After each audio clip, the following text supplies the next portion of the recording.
Bismillahirrahmanirrahim. Students, welcome again. We are joining for this lecture on working capital management. This is the third part. I have divided this lecture into three parts, so this is third and last part of this topic.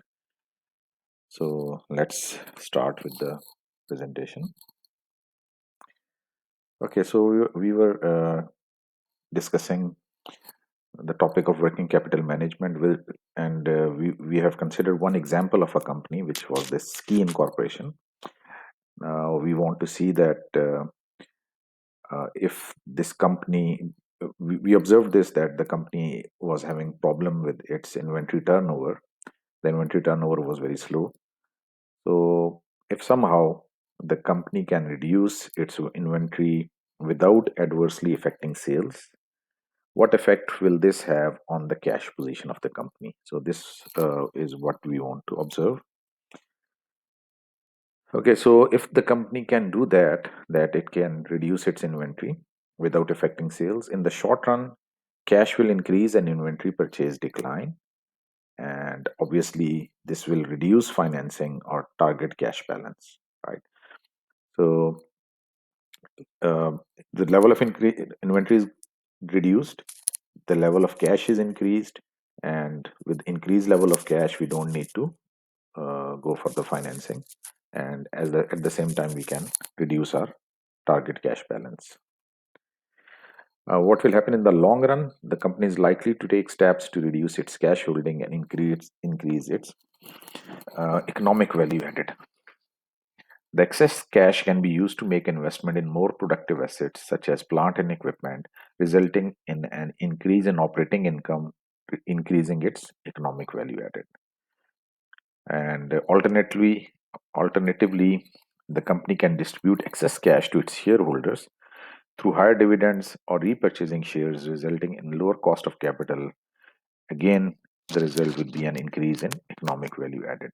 So, in the short run, this reduction in inventory will increase the level of cash and the requirement for financing. In the long run, it is going to affect the economic value added of the company positively, because the excess cash can be invested in different projects, or it can be used for payment of dividends. Both of these both of these steps are going to affect the economic value added positively. Uh, Okay, another observation that we made regarding this company was that the company was making payments very the customers of this company were making payments very slow. So the day sales outstanding for ski company was almost 46 days, which is well above the industry average of 32 days. And so this shows that the skis customers are paying less promptly. The company should consider tightening its credit policy in order to reduce its day sales outstanding. Okay, now every company has its own credit policy. Some of the elements of the credit policy include the credit period. Uh, there is some, uh, policy made by a company that how long, how much time they are going to allow the customers to pay.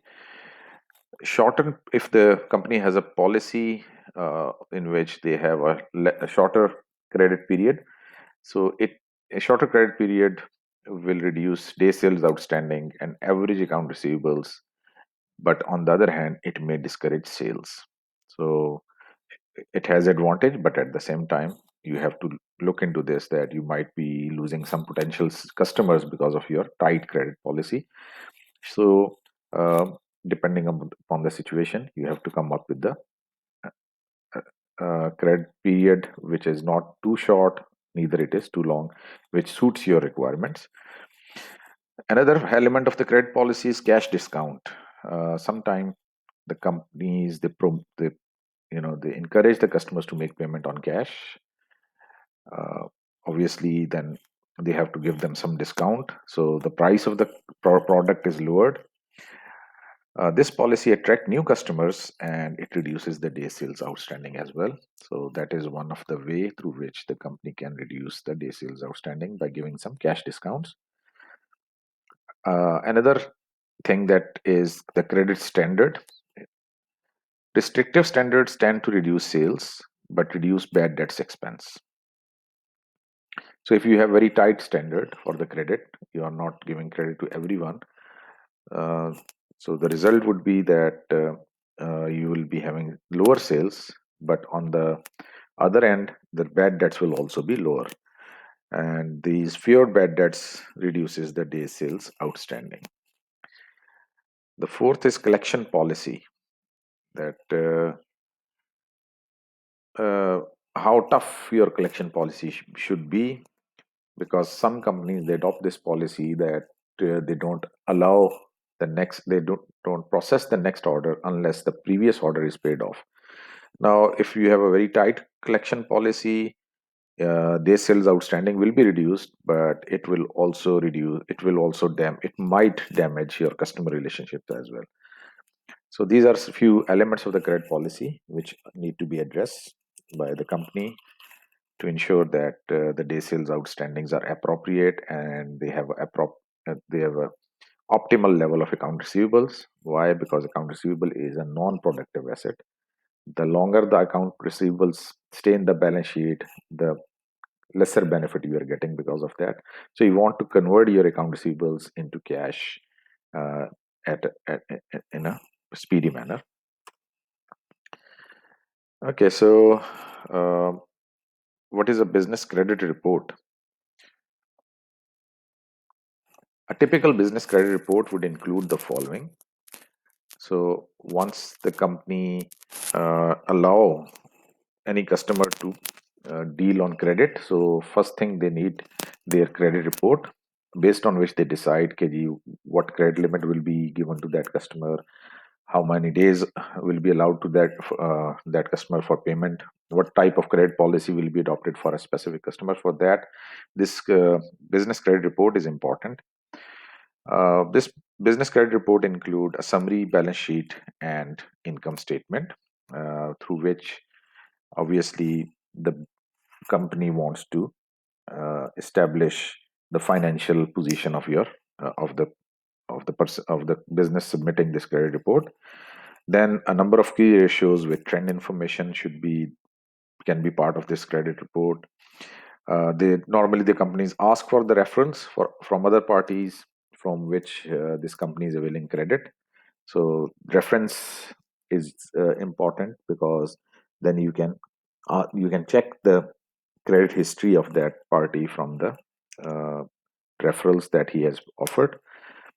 A verbal description of the physical conditions of the firm's operation, uh, that can be also part of the credit report. A verbal description of the backgrounds of the firm's owners, including any bankruptcies, lawsuits, divorce settlement problems, and the like. Uh, this obviously is easy to get this type of information in developed countries, and a country like Pakistan, obviously it is very difficult to get this type of information that is listed here at point number 5. Point number 6, a summary rating ranging from A, the best credit risk, down to F for those that are deemed likely to default. So if the company, some credit rating has been done about that company, that can also be part of the credit report.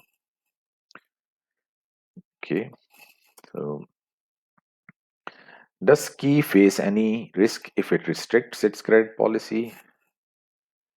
Yes, a restrictive credit policy may discourage sales. Some customer may choose to go elsewhere if they are pressured to pay their bills sooner. Ski must balance the benefits of fewer bad debts with the cost of possible lost sales. Obviously, the company has to tighten up the credit policy because the day sales outstanding currently are 46, whereas the industry average is 32. Now they have to uh, take different steps to ensure that this day sales outstanding is close to the industry average, obviously. So they have to adopt a restrictive policy which might discourage some sales, but at the same time, day sales outstanding will also be reduced. Now, if Ski reduces its day sales outstanding without adversely affecting sales, how would this affect its cash position? Okay, in the short run, if customers pay sooner, this increase cash holding, this will reduce financing or target cash balance needed. The same effect that we saw in the case of the inventory. In the long run, over time, the company would hopefully invest the cash in more productive assets or pay it to the shareholders. Both of these actions would increase economic value added. So both of these effects, short run and long run effect, are uh, pretty much similar to the one that we saw in the case of inventory, reduction of inventory without affecting sales. The same effect we can have in case of if we can reduce day sales outstanding without adversely affecting sales. Okay, so now the problem with the account receivables is that of the bad debts. Now, how we can um, reflect these account receivables or the doubtful debts in our financial statements. At the end of each period, we can record an estimate of uncollectible accounts. So, what we do that we create an allowance for doubtful accounts. This is the estimated value of the bad debts that can occur in the upcoming period, and then this amount is adjusted in our income statement. So, this amount is available. Uncollectible account expense will be deducted from our income, whereas allowance for doubtful accounts is a contra asset account, means it will reduce our account receivables in the balance sheet by this much amount. So this is how the account receivables will appear in the balance sheet. The account receivables will be shown at net realizable value.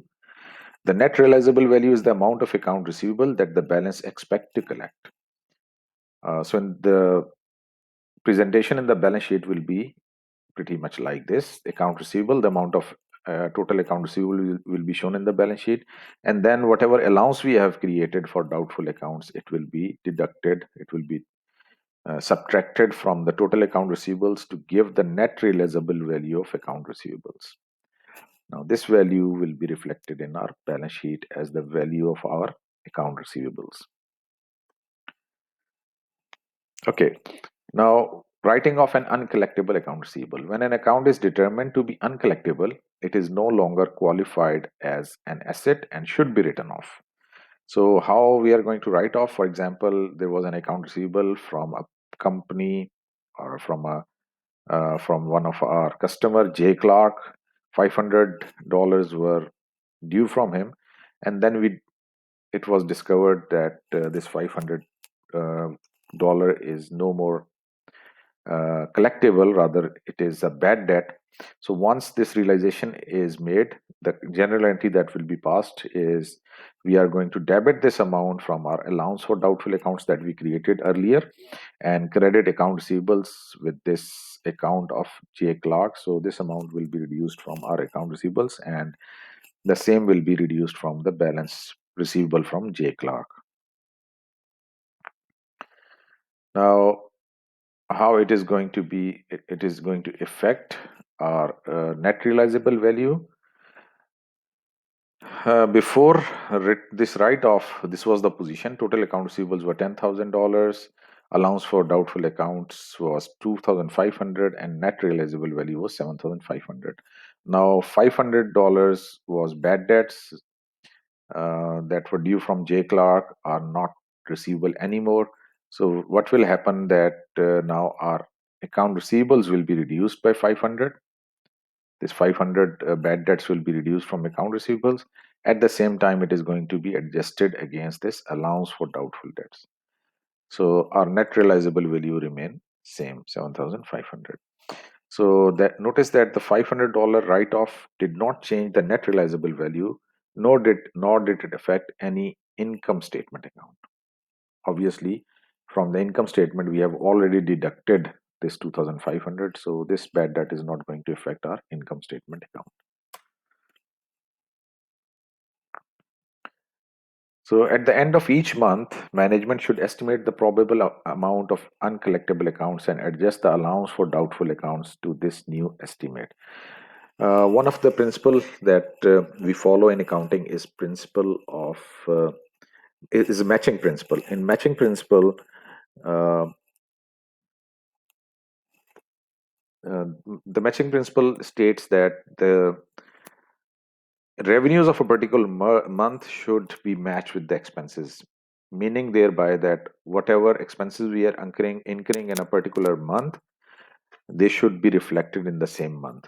So all the revenues of a particular month should be included in the income statement. All the expenses related to those revenues should be recorded in the income statement. Now, since at the end of the month we are estimating account receivables for that month, so those account receivable include all the sales for the month. So at the same time, we should also consider the bad debts against those in the same month.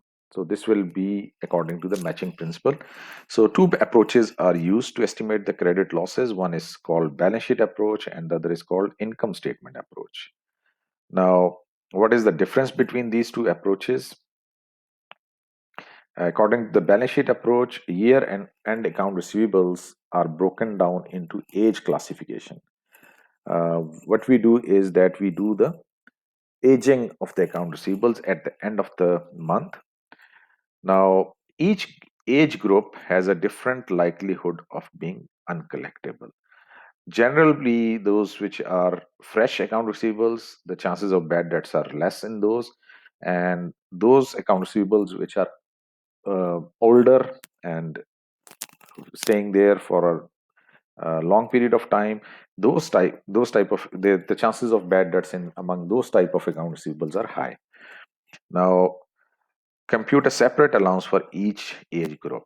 So based on our previous experience, we can assign a specific percentage of bad debts to each age group, and the result of this activity will generate a total amount for our allowance for doubtful debts for that particular month.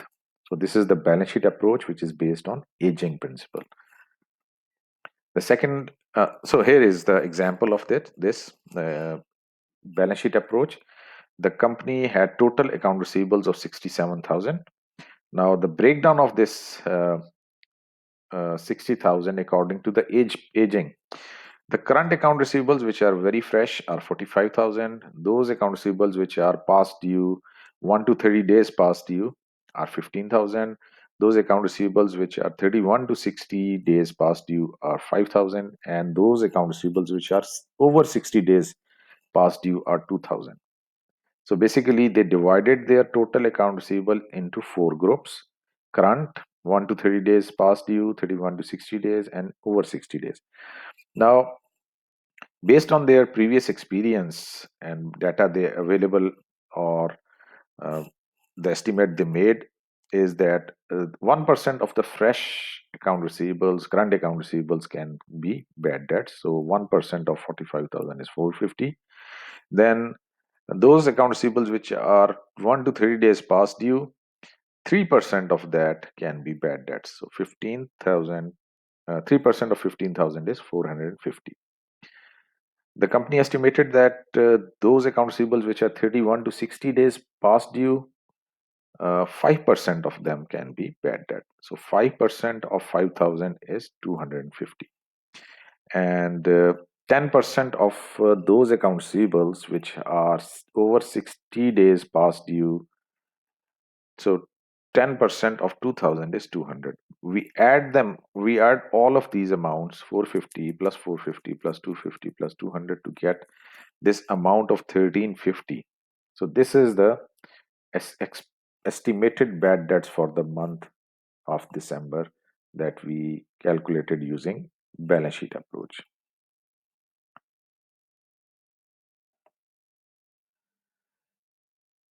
Okay, so East Company's unregistered balance in the allowance account is 500. Per the previous computation, the desired balance is 1350. Okay, what does it mean? That go to the previous slide and you can see that the total estimate for bad debts is 1350. This is the total, because these are the total account receivables, and based on the aging, this is the total amount that should be available in our allowance for doubtful debts. But what we observed, that there was a balance of 500 already there. This allowance for doubtful accounts had a credit balance of 500. The total balance should be that the total balance that should be available in this account is 1350. Now 1350 minus 500 is the amount that we need for the month of December. Okay. ये जो पूरा हमें total इस account के अंदर पैसा चाहिए था वो 1350 है, जो हमने पिछली स्लाइड में हमने जैसे एस्टिमेट कर लिया। तो 1350 हमें चाहिए था, लेकिन पहले से हमारे पास इस अकाउंट का बैलेंस 500 पर है, क्रेडिट बैलेंस पड़ा है, मतलब ये हमारे पास पहले से 500 इस अकाउंट में अवेलेबल है। 500 पहले से अवेलेबल है, अगर हम इसमें 850 और ऐड करें तो हमारे पास 1350 आ जाता है। तो ये 850 जो है ना, वो हमें इस मंथ में मजीद ऐड करना होगा। तो इस मंथ की जो एंट्री बनेगी वो 850 की बनेगी।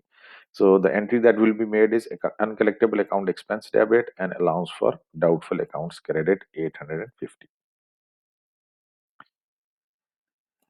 Okay, so second approach is pretty simple approach, which is called the income statement approach.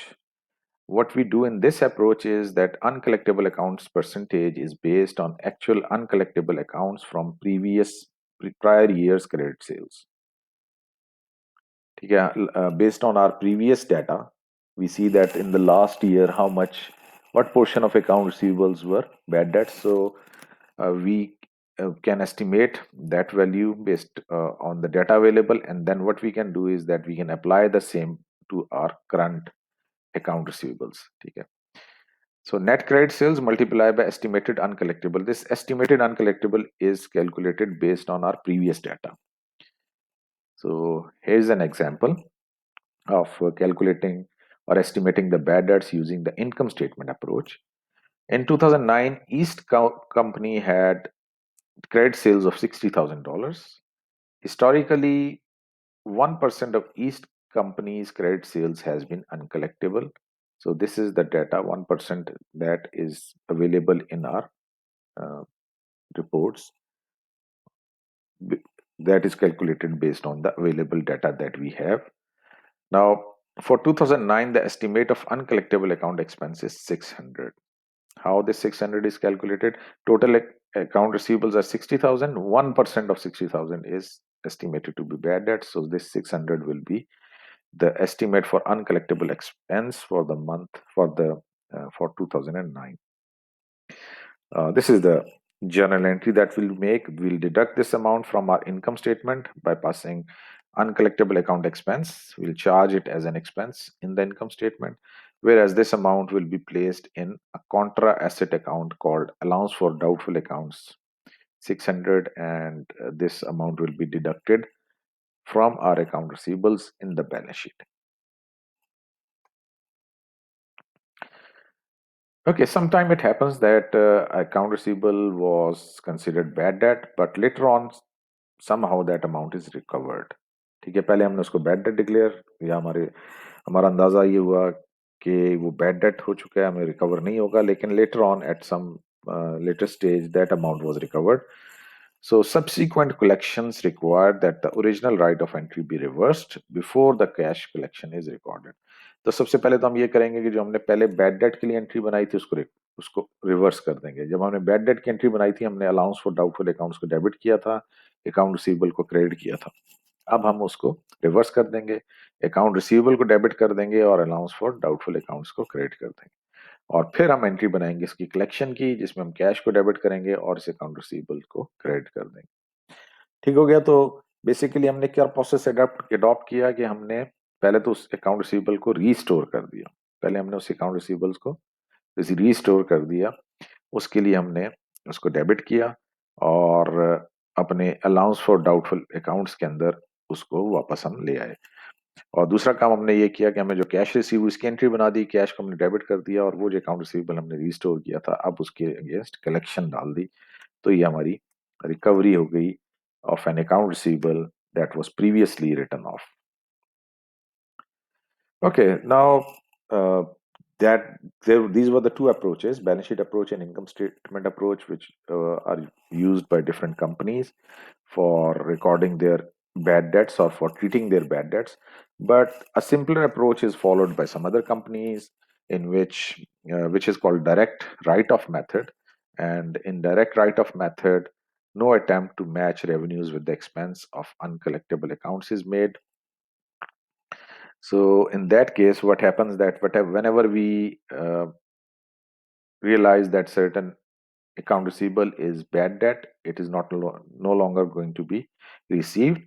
We pass this journal entry as we record it as a debit to uncollectible accounts expense, whatever amount of that account receivable is.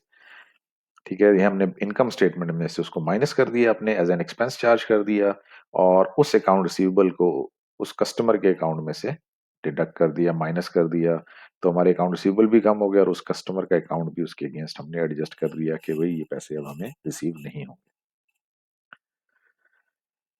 Okay, now what can be done to improve this internal control for receivables? Certain steps are ad- suggested by the professional accountants.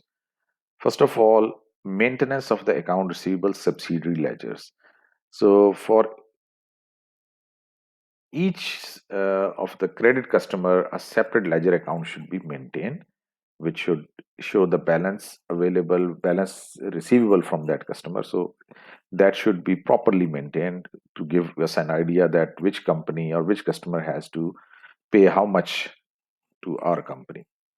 Second is the custody of cash receipts. Now, this point is basically that the record of the person maintaining the record of receivables and the person who is receiving the cash, these two persons should be uh, these two duties should be assigned to two different persons. ठीक है, ये दो अलग अलग लोगों का काम होना, एक ही बंदे के पास ये दोनों काम नहीं होने चाहिए। ये नहीं कि वही बंदा जो है वो कैश भी रिसीव कर रहा है और वही जो है वो अकाउंट रिसीवेबल्स का रिकॉर्ड भी मेंटेन कर रहा है। तो अगर हम एक ही बंदे को ये दोनों चीजें दे देंगे तो that will open new opportunity for that person to embezzle with the cash. वो फिर तो जो है वो वहां से राइट ऑफ, यहाँ से कैश रिसीव किया, वहां से उसको राइट ऑफ कर दिया, तो कंपनी को तो नुकसान हो जाएगा। तो इसलिए ये दोनों ड्यूटीज जो है वो सेपरेट पर्सन्स को असाइन करनी चाहिए। And another thing is that whenever there is write-off, it should be authorized by someone. No, the cashier or the clerk who's maintaining the account receivable ledger, he should not be authorized to make any write-off entry without uh, the authorization from the upper management. ठीक है, तो ये भी एक इसमें additional precaution डाला जा सकता है। It's a safety measure basically to ensure that account receivables are properly maintain. तो ये तीन चीजें जो है उसमें मेंटेन जो सजेस्ट की जाती हैं for proper internal control over account receivables, के जी आप अकाउंट रिसीवेबल्स के सब्सिडी लेजर्स मेंटेन करें, कैश रिसीट और अकाउंट रिसीवेबल्स की जो मेंटेनेंस है that should be assign to two different people, and whatever account receivables are uh, whenever there's an entry for bad debt, that should be authorized by some responsible person who has been assigned this responsibility to authorize account receivables, uh, to authorize write-offs. Okay, another thing is how we can manage our account receivables. Extending credit encourages customers to buy from us, but it ties up resources in account receivables. ठीक है, तो जैसे हमने पहले भी बात की थी, अकाउंट रिसीवेबल्स जो हैं वो आपके नॉन प्रोडक्टिव एसेट हैं, और जितना जितना लंबे होते चले जाएंगे, जितना ज्यादा अरसा उसमें कलेक्शन में लगेगा, उतना आपके बिजनेस को financially that is a loss to your business. So what can be done to speed up the account receivables? The companies can encourage the customers to pay through credit card. So in case of credit card, your credit is transferred to the credit card company. You will get cash earlier and that credit will be transferred to this credit card company. So this credit card sales can reduce your account receivables. ठीक है, एक तो ये चीज कि आप customers को encourage कर सकते हैं कि जी वो पेमेंट करें थ्रू क्रेडिट कार्ड्स, और दूसरी चीज ये है कि जो आपके पास अकाउंट रिसीवेबल्स हैं, there can be they can be sold. अब वो account, there are certain companies available in the market who are interested in purchasing your accounts receivable. For example, शिफा की अगर हम बात करें, just to give you an example, I don't know whether they are practicing this or not, but just to give you an idea कि what the concept of factoring of account receivable is, कि जी शिफा के पास अब उनके बहुत सारे bills हैं जो उन्होंने कलेक्ट करने हैं, लोगों ने उनको पेमेंट करनी है, बहुत सारे डिपार्टमेंट्स हैं, तो अब वो सारी जितनी भी कलेक्शन है, let's say it's a 1 million rupees that is to be collected from maybe 100 or 500 departments, तो वो शिफा क्या कर सकता है कि वो 1 मिलियन के जो उनके अकाउंट रिसीवेबल्स हैं, वो वो पार्टी जो बिजनेस जो मार्केट के अंदर इंटरेस्टेड हो इस अकाउंट रिसीवेबल्स को परचेज करने के लिए, वो उसके साथ फैक्टरिंग करवा सकते हैं। मीनिंग देयर बाय कि जी वो क्या करेंगे कि 1 मिलियन के वो जो अकाउंट रिसीवेबल्स हैं, वो शिफा जो है वो उस पार्टी को बेच बेच देगा, उससे कैश ले लेगा। लेट्स से जो है वो 0.9 मिलियन उनको मिल गया, ठीक है, 0.9 मिलियन, 1 मिलियन के थे लेकिन वो 0.9 मिलियन में सेल हो गए। तो फायदा ये हो गया कि चलो 0.9 मिलियन इनको कैश मिल गया, दे कैन दिस कंपनी जो शिफा फॉर एग्जांपल जिसकी हम शिफा की बात करें, तो that can continue with it, उसको वो 0.9 मिलियन मिल गए, वो अपने उससे बिजनेस चला सकते हैं। अब जिसने वो खरीदे हैं, तो 0.1 मिलियन का उसको उसमें प्रॉफिट है या रिस्क भी है, हो सकता है सारे कलेक्ट हो जाएं, हो सकता है सारे कलेक्ट ना हो, तो जो कलेक्ट नहीं होंगे उसका वो एडजस्ट हो जाएंगे उसके इनकम के अगेंस्ट। तो this is the concept of factoring account receivables के बेसिक कॉन्सेप्ट ये है कि जी आप अपने अकाउंट रिसीवेबल्स किसी थर्ड पार्टी को भेज देते हैं, वो आपको कैश दे देती है, आपका अकाउंट रिसीवेबल कैश में कन्वर्ट हो गया, रिस्क जो था बैड डेट्स का वो ट्रांसफर हो जाता है उस कंपनी को जिस कंपनी ने वो अकाउंट रिसीवेबल्स खरीदे हैं। एट द सेम टाइम जो उसका सारा हैसल है for collection of that account receivable, it is also transferred to that purchasing company. Okay, Ji. So there, with this, we come to end of our lecture on working capital management. So we covered different aspects of the working capital management and different points that are different techniques that can be used to improve our cash management, inventory management, account receivable management, and account payable management. Theory part of this lecture is over. Soon we'll be back with the practical questions, and there you will see that how uh, these theoretical concepts are actual, in case actually they are affecting the financial performance of the business in real life. So with this, I take leave from you people. I leave you people with this hope that all of you are in good health, take care of your health, stay home, focus on your studies, and hopefully we'll be completing this semester as scheduled, uh, even in these difficult times. Thank you very much.